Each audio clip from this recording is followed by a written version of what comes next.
Cherishing Flow fam. If you are new to this channel, then stick around and see if you love me. If you're not new to this channel, then welcome back and thank you for loving me as much as I love you. And let's get right into this video. So today, as you can read by the title, is a story time about the time that I almost got abducted. I've been thinking about this a lot lately. I don't really know why. I've gotten a lot of anxiety out of nowhere about stuff like this, and I don't know where it's coming from. I ain't got no kids, but it's about the time that I was basically almost abducted. This happened when I was like in either 5th or 6th grade. I don't remember exactly which, but I remember where I lived. I was only there 5th and 6th grade, so it had to be one of those.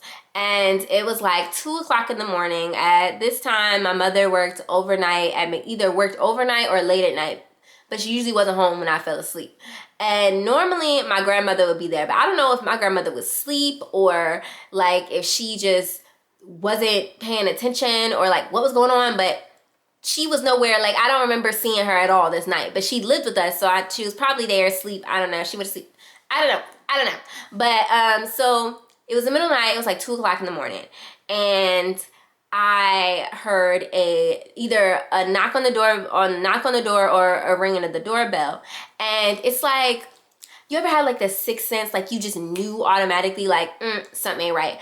And that's pretty much what happened. I immediately felt uncomfortable, y'all. Like, I was immediately just like uncomfortable for no reason. But I took myself downstairs to answer the door.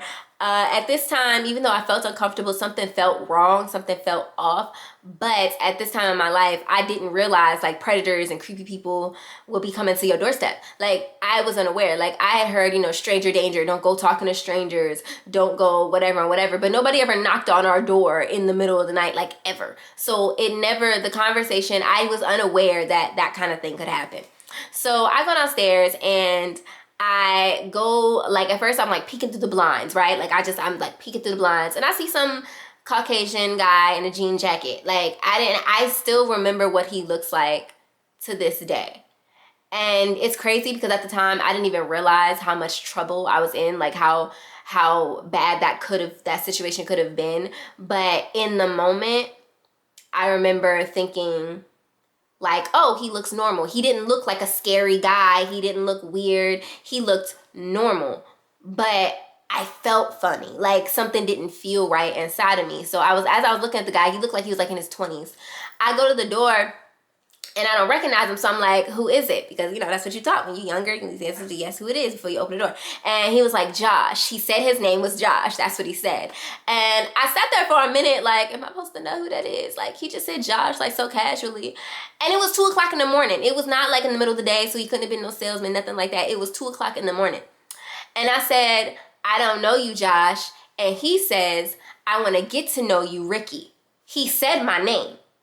And I was like, immediately, I already felt uncomfortable with the whole situation, but as soon as those words left his lips, the hairs on my neck stood up. I froze for all of 0.2 seconds. Because the whole moment seemed like it was going in slow motion, but it was really like 0.2 seconds before I reacted.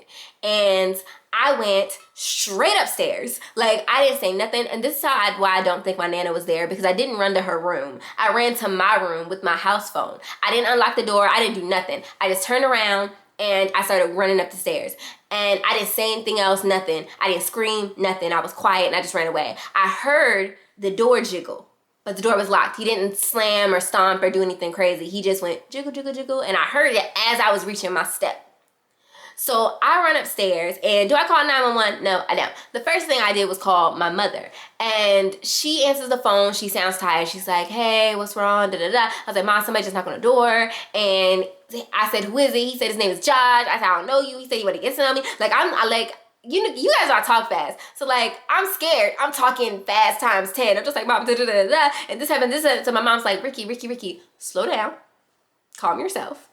What happened? So then I tried to slow myself down and tell her what happened. At this point, I realized, well, I didn't realize, but I know now that what was happening was I was starting to have a panic attack. I was starting to really, really freak out. I was so scared.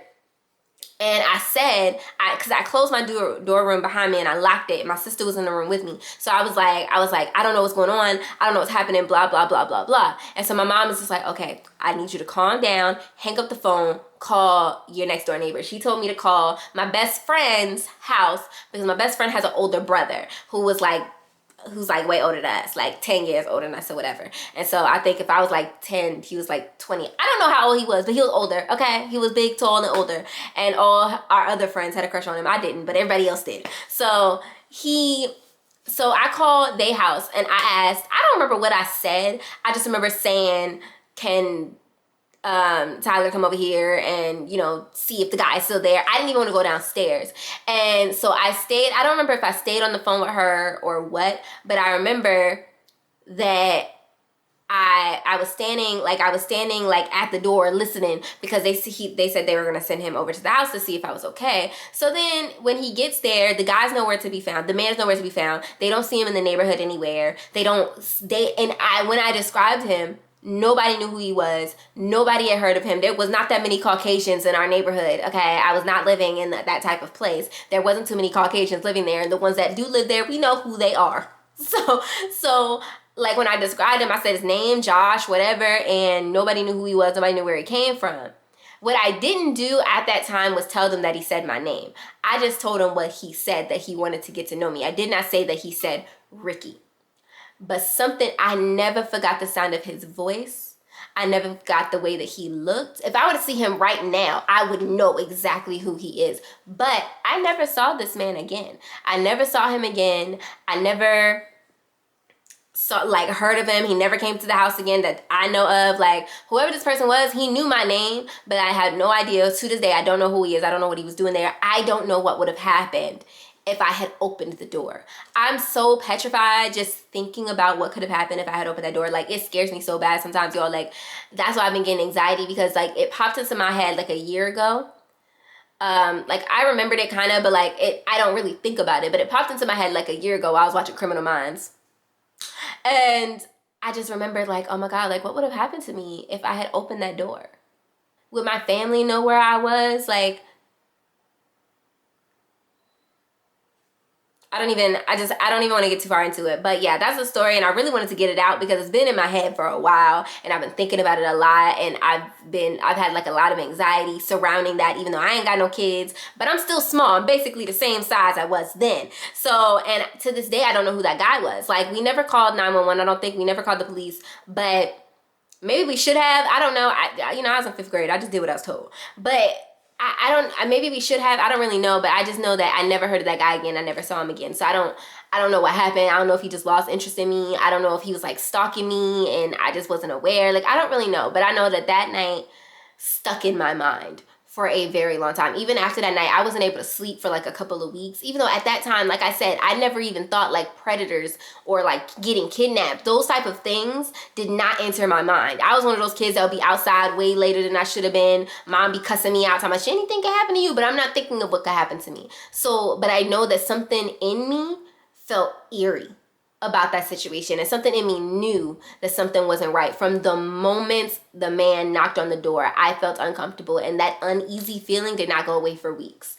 I don't know if that means that he was like still around and I just like felt his presence. I don't know, but I always like, after that, I was always like constantly looking over my shoulder, looking around. I never wanted to go anywhere by myself. If I did go outside, I went outside and went straight to my best friend's house. Like, it was like, I don't know if I would say that I was traumatized, but it left an impact. You know what I'm saying? So yeah, that's the story. That's what happened. Let me know if you guys like this setup better than my normal setup. It's not like, it's kind of like, not that sunny outside, but I have my ring light set up right here. My ring, I'm trying to see myself. I can't really see myself that well, but I have my ring light set up right here in my desk. More of my desk is in the background than usual, but so I don't know if that's like, if you guys like that better, if you guys like when I'm like over here and like everything, like, I have this thing. Anyway, just let me know if you guys like this setup, if you guys like it when I'm closer to the ring light and I'm like closer to like looking at you guys, or like other than the vlogs. I know you guys like the vlogs. I know. But other than that, let me know. If you've made it to this point in the video, then give this video a thumbs up and leave a yikes emoji in the comment section down below, like a I don't know how to describe it, but a little teeth emoji, that yikes emoji. That's what I use it for. So Yeah, and if you haven't already, then go ahead and subscribe. If you enjoyed this video, if you want more story times, then, you know, subscribe. Let me know that you like my story times, and I will do more of them, you know.